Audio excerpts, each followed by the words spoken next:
ndiko ndazirikana kino civugo ku bijanye n'indongozi nziza itanga akarorero kubo ijejwe, nagiye mbona haza muri jewe ifoto y'umupira w'amaguru.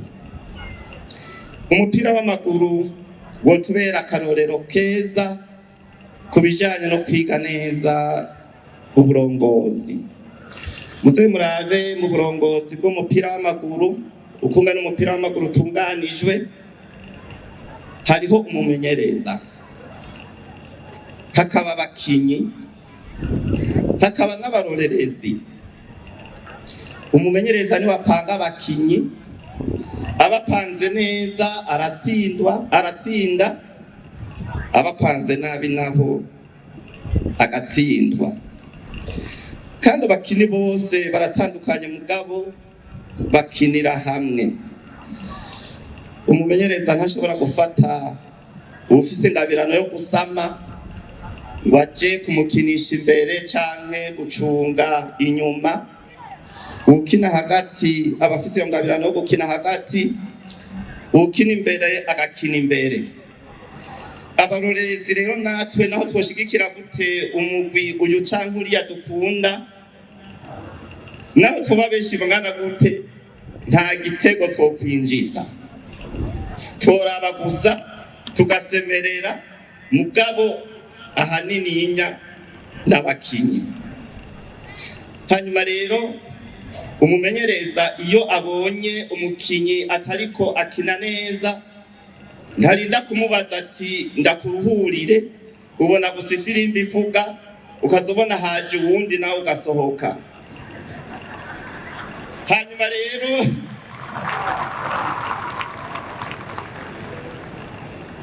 abarorerezi nabo iyo umumenyereza atabibonye barahava bagakoma induru ati nimero naka mukureyemo, kandi babivuze umumenyereza ntaca yica amatwi. Hanyuma rero mu rukino hariho abakinyi dushobora kwibaza ko turi kumwe turiko twinjiza hamwe, kumbe yaramaze kurya amahera, ukaca usanga araretse arinjije wenyene, tukibaza yuko ari igisida cabaye, kumbe wewe yarariye amahera. N'umumenyereza mu bisanzwe yategerezwa kumenya inyifato y'abakinyi biwe. Ikindi naco mwomenya nuko iyo umugwi utsinzwe haja n'umumenyereza abatsinzwe. Iyo umugwi utsinzwe naho n'umumenyereza nyene abatsinzwe. Nico bituma bakora cyane kugira ngo bahanahane ivyiyumviro, kandi umugwi wose badashize hamwe nabo nyene baratsinda. Urashobora kusanga umukinyi akina neza mugabo ntahereza abandi mu kibuga cy'umupira, nuwo nyene baramuhamagara bakamuha akamwafu bati burya turahereza naka, burya umuhereje wotsinda. Hariho rero n'abandi sabikanye ijambo ry'Imana kivuga ngo indongozi nziza nitanga akarorero kubo ijejwe. Mbanje bwa mbere na mbere kubashimira kuri kino civugo mwatoye. Niki ikimenyetso ciza cyane cerekana ko indongozi zacu zifuza kurongora neza abo zijejwe, kuko yaba mutari indongozi zifuza kurongora neza abo mujejwe, kino civugo ntimwari kugitora kumbure, mwari gutora ikindi kivuga ngo umwene gihugu yogamburukira gute indongozi, kandi ntabari kubabuza ku ndongozi nyene tukirabishako. Turabakeje rero kuri kino civugo mwatoye, kuko mu biranga indongozi nziza nukwemera guhanurwa, nukwigisha wirabishako aho kubirabisha ku bandi gusa. Najewe Imana ifashe ibinza kubasomera nze ndavyirabishako. Amajambo y'urufatiro tuyasanga mw'ibaruwa umutumwa Pawulo yandikiye Tito ikigabane ca kabiri akarongo k'indwi gushika ku garongo k'umunani. Abantanguriye kwigisha kuva ejo baratwigishije byinshi cyane cyane bitwubaka kandi bidufasha kuba indongozi nziza. Byinshi byamaze rero kuvugwa, jewe aho ndi no gushimangira gusa. Aha umutumwa Pawulo yandikiye Tito amuha impanuro y'ukungene yoyobora neza ekleziya y'Imana. Pawulo we nyene yari yamushinze kugira ngo ayobore neza, amweretse ko ategerezwa kwinengesera cyane, akaba akarorero keza, agatanga akarorero keza mu bo yashinzwe, mu nyifato yiwe, mu mvugo yiwe, mu nyigisho ziwe hamwe no mu ngendo ziwe. Ibiranga rero indongozi nziza bikuru bikuru Pawulo ashatse kutwigisha uno munsi nibi bikurikira. Icambere, ukwinengesera mu byo ukora no mu byo uvuga. Ukwinengesera kwa mbere ni ukwiragiza umukama. Mu mugambwe CNDD-FDD twashize Imana imbere. Imana rero koko nije imbere, atari mu majambo gusa, ariko mu bikorwa byacu bya misi yose no mu buzima bwacu bwa misi yose. Indongozi nziza niyitanga akarorero. Amajambo hamwe n'inyigisho ziwe byategerezwa kujana n'ibikorwa byiwe. Yakobo mweranda aratwibutsa ko kwemera kutagira ibikorwa kuba kwarapfuye. Tubisanga muri Yakobo ikigabane ca kabiri akarongo k'17. Ntaco vyoba bimaze rero kuririmba gusa ngo twashize Imana imbere, abantu bariko bararenganwa, itunga rusangi ryiziziwe n'umuntu umwe canke babiri. Harabarondera itunga rizobamaza imyaka 1000 kandi atari imyaka 120 bazomara. Ugasanga itunga ryari gufasha gucungera umutekano, kubaka amabarabara, amashure, ibitaro n'ibindi, rigiye mu minwe y'abantu bakenya gusa, kandi ataco rizoheza ngo rifashe igihugu muri rusangi. Bavukanye, inyigisho ya mbere ishikira abantu, igashikira bene gihugu utarinze gusarara no gutanga akarorero keza. Kwigisha kurwanya igiturire no kutakirya wewe nyene, kuko naho wo kwigisha gute kurwanya igiturire abujejwe bazi ko ukirya ntivyigera byinjira, iyo nyigisho ni gake ifata. Kugira indongozi irwanye akarenganyo nuko yo nyene iba itarenganya abo ijejwe. Kurwanya isesagurwa ry'itunga rusangi nuko nawe uba utarisesagura. Kurwanya ubusuma nuko nawe nyene uba utari umusuma utiba. Kurwanya ubunebwe nuko nawe nk'indongozi uba utari umunebwe. Ubwa gatatu, indongozi amajambo ivuga ashika kure cyane kandi afise ingaruka nziza canke mbi kubo ijejwe. Nico gituma indongozi nziza yo kwiyubara gupfa ivyo ivuze, ikavuga amajambo yubaka, amajambo aremesha, kandi amajambo arimwo ukuri. Iyo umuntu asanzwe, umuntu muto muto avuze ikintu babifata nk'ibisanzwe. Nta mumenyesha amakuru nk'aba bose mubona baza bazanye kamera na mikro kugira ngo avugiremo. Ariko indongozi ivuze ibi bivanye n'ubusumbasumbane, indongozi ivuze bivanye n'ubusumbasumbane, abamenyesha amakuru usanga bose bamuhundaye ko mikro zitagira uko zingana, usanga zose bariko bazimurabisha ko n'abantu benshi bariko baramukurikira. Umwe wese rero muba mwumviriza atoramwo akajambo ashatse ko akagatora ari ashatse kumushigikira canke kwerekana intege nke ziwe muri iryo jambo aba yashikirije. Abansi nabo kenshi bakurikirana cane amajambo y'indongozi suko baba bakunda, ni ukugira ngo barabe akajambo na kamwe bomutegerako. Nico gituma mwumvise Pawulo yabwiye Tito ati uritonda mu kuvuga, uvuge ibigororotse gusa kugira ngo umwasi ntaronke aho agufatira.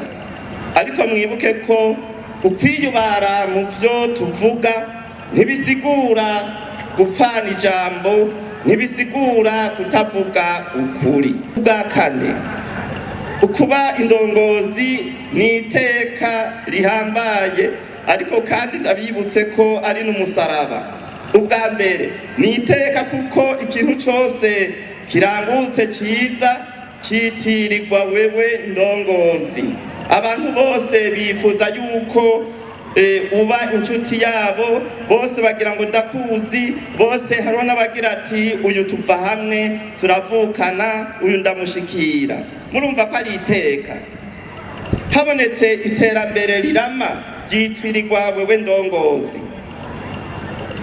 Amahoro yose abonetse mu gihugu byitirirwa indongozi. Ubushomeri bugabanutse byitirirwa indongozi. Aka rero nako ngira mvuge indongozi nyinshi ntibagakunda, ariko rero si vyiza gusa indongozi yemera. Burya n'ibibi byose bibaye byitirirwa indongozi, naho woba atari we wabikoze. Iyo inzara iteye mu gihugu babita ku ndongozi, ubusuma bwimonogoje mu gihugu bavyegeka ku ndongozi, ibiturire bibaye ndanse babita ku ndongozi, naho wenyene ubwawe utoba urya ibiturire. Nico gituma nimba uri ndongozi bakaba batagutorera abo mukorana, wotegerejwe kwitorera abatakwambika iceyi. Amahoro abuze babishira ku ndongozi, naho ataruhara na rumwe uba ubifisemwo. Indero y'abana ku mashure na hehe ititutse babita ku ndongozi. Naho rero Pawulo mweranda yandikiye Tito amusaba kwinengesera kugira ngo ivyo vyago vyose ntibimushikire. Ubwa gatanu, none indongozi ninde? Indongozi yokora iki? Burya iyi si tubayeko ku bwanje igizwe n'abantu b'ubwoko bubiri gusa. Ubwoko bwa mbere n'umuntu afata ibintu bisanzwe byoroshe akaca abidadika, akavyugara, akabigira ikare.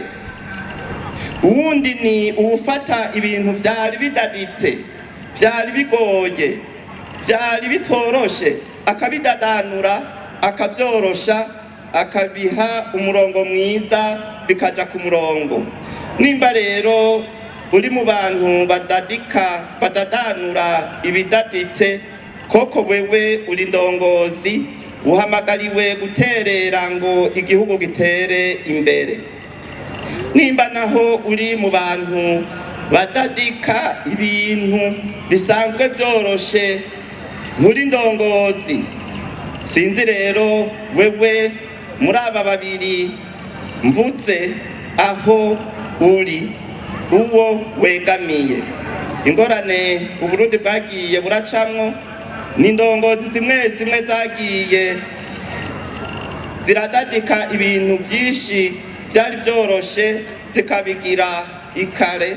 Bagiye barabitwigisha, shehe yabivuze, ugasanga ivyari byoroshe ko twategerezwa kubana neza mu mahoro atabanja bangura, hariho abaje bakabitoba hakaza bagateranya. Indongozi rero nziza nijya yama iriko irazirikana ingene yokemura ibibazo bihanze abo arongoye, aho kubatera ibibazo. Indongozi nziza niyitora itegeko igirabishako, ibanje kuraba ko iryo tegeko rije korohereza umwenegihugu canke rije kumucinyiza. Abatora amategeko vyiza mubanje kuyashira imbere yanyu, tukayashira imbere yacu, tukaraba yuko iri tegeko riduhimbara twebwe nyene ubwacu, ritunezereza, tugaheza tukarishira imbere kugira ngo rizofasha abandi. Nayo hariyo rimwe dutora amategeko ugasanga twayatoye nabi, ukaza kubibona wamaze kuva kuri iyo ntebe wahora wicayeko. Indongozi nziza nishira rero imbere umugambi uzanira iterambere abene gihugu, kuko hariho n'imigambi iza aho guteza imbere umwene gihugu ikamusubiza inyuma. Indongozi nziza rero iricara ikaraba ibikorwa biriko birakorwa ko biteza imbere umwene gihugu n'igihugu. Nk'akarorero, abarundi ntawo bagiriza n'ukuri ubunebwe. None kubera iki umengo ntituriko turatera imbere ku muvuduko twifuza ngo dushikire yamo n'akazoza igihugu cifashe mu mwaka wa 2040 n'igihugu giteye imbere mu mwaka wa 2060? Kimwe turashobora twese kuba turiko turakora, ariko turiko dukora nabi. Nk'akarorero, nko guhera kurondera abakozi bimbura n'abasomba ivyimburwa utaranarima, canke ugahemba amahera menshi abimbura n'abasomba gusumba abarimyi, mwumva biba bipanze gute? Nico gituma rero abarundi benshi bashaka kuja mu mugwi wabimbura canke abasomba canke abakorera mu biro canke aberekana aho ivyimbuwe biterekwa. None abimbura bazokwimbura ibitarimwe, umudandaza azodandaza ibitahinguwe, uca amakori azoca amakori ahatari umwimbu, abasomba bazosomba ibitarimwe. Muzorabe rero neza, i Burundi benshi turakora, ariko turi mu mugwi wabimbura canke basomba canke berekana gusa aho ivyimburwa bibikwa. None hokogwa, none hazokura bande? Canke ugasanga abarimyi bariko bakora mu biro, abari gukora mu biro nabo ugasanga nibo bari kurima. Canke ugasanga mu gihugu abo turiko turakinisha, nabivuze mu karoro k'umupira, ugasanga uwari kuba golikipa ari gukina, uwari gukina ugasanga ari kuba golikipa, uwari gukina hagati ugasanga ari kakina inyuma, hama wari gukina inyuma ugasanga ari kakina imbere. Wumva umwimbu waboneka gute? Canke ugasanga twahereye gukora ibidakenewe, nko guhera kubaka amazu meza tutaraheza kubaka amahinguriro. Iyo yoyo singorane mu zindi, nko gusumira hanze ibyo twifitiye i Burundi canke dushobora kwikorera, sugusubiza inyuma Uburundi n'iterambere. Canke ugasanga bamwe bajya imitsi abandi, nka kurya kw'abantu bateruye igiti, ubarabira kure ukamengo bose barateruye, kumbe abo hagati bakojejeko amaboko gusa kandi badateruye. Ico giti kigaheza kikavuna abantu bakenya, umuntu yibaza yuko cari gutegurwa na benshi kandi gaca kire mu rugo.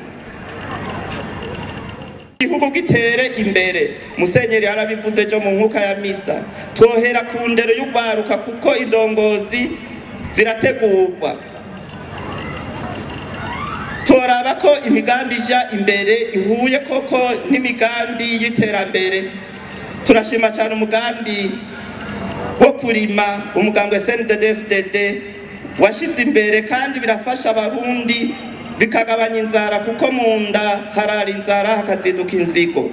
Uworaba ingene uburyo bwinjira mu gihugu buba bwinshi, kandi abenegihugu umugambi wokurikirana kuraba uburyo bwinjira mu gihugu buba bwinshi kandi abenegihugu batarushe. Nk'akarorero, twese turatanga ikori biciye muri telefone ngendanwa, uzubona bakwandikiye message gusa ko watanze ikori kandi nta widoga. Hariho n'abatazi ko batanga ikori kubera iki bakoresheje ubuhinga butarinda kuvuna, butarinda kuvuza urwamo. Hariho kuko n'abatazi ko batanga ikori kubera amayinite baguma bagura ari menshi. Ubwo nta bundi buryo bwoboneka bwo korohereza abenegihugu gukora ivyo basabwa na leta kandi batavunitse cyane. Nk'akarorero dufatire nko ku modoka, murazi neza imodoka irica amabarabara, irica ibidukikije, kandi iratuma abapolisi n'abasirikare baja mw'ibarabara kugira bacungere umutekano.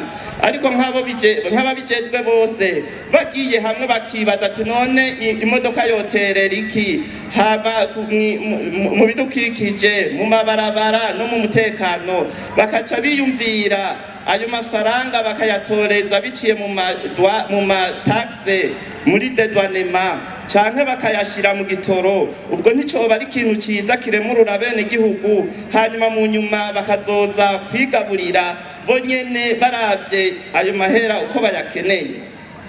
Hari umugambi mwiza wo gutera amavoka umugambwe CNDD-FDD watuzaniye, kandi turawukenguruka cyane, n'uwo gutera ikawa. Mugabo ubwo ntawo bihinyanyura agahera ku gacimbiri akababwira ati umuntu wese inzu yose nitere amavoka abiri, umukuru w'agacimbira nyumba kuma kabiraba gushika hejuru kugira ngo babone neza ko izo voka zatewe. Ntiwosanga mu mwanya mutonya dufise amavoka arenga imiliyoni 10 n'ibipimo vy'akawa bikagenda uko nyene. Ubwo ntibwoba ari ubuhinga bufasha kugira ngo iterambere rishike n'ingoga kandi atabantu benshi bavunitse. Muri make rero, ndongozi nziza, nimwubahwe kandi mubandanye musukurira igihugu. Ni vyiza yuko twababwiye, ariko hari byinshi bimazwe gukorwa nk'ikigo payeje n'ibindi biradufasha gutera imbere. Nitugume turaba imbere kugira ngo ibikorwa vyacu bibandanye bitera imbere. Indongozi nziza muri make niheza ngo ipfe, kuko ibikorwa yakoze vyamaho kandi biguma bibonekana ku munsi ku munsi. Murazi neza indongozi zagiye zirahaca ko tuguma nyinshi tuzibuka kubera ibikorwa, ukabona rero uri indongozi ntaco bakwibukiyeko, ni ukuvuga ko ataco bakoze. Nohereza rero kubashimira ngira nti ubwo sino kwibagirwa n'ingoga ntakoze ibijanye n'uburongozi bwiza. None wewe na jewe ko turi indongozi, abenegihugu abo twajejwe bazotwibukira kuki? Ubwo bazotwibukira ku bikorwa vyiza. Dusabe rero Imana ibandanye ihezagira uno mugambwe CNDD-FDD, ubandanye utuzanira imigambi myiza y'iterambere kugira ngo abarundi bose batere imbere, babe mu mahoro n'umutekano. Murakoze. Ashimire cyane, ushimira Imana iryo jambo ryiza.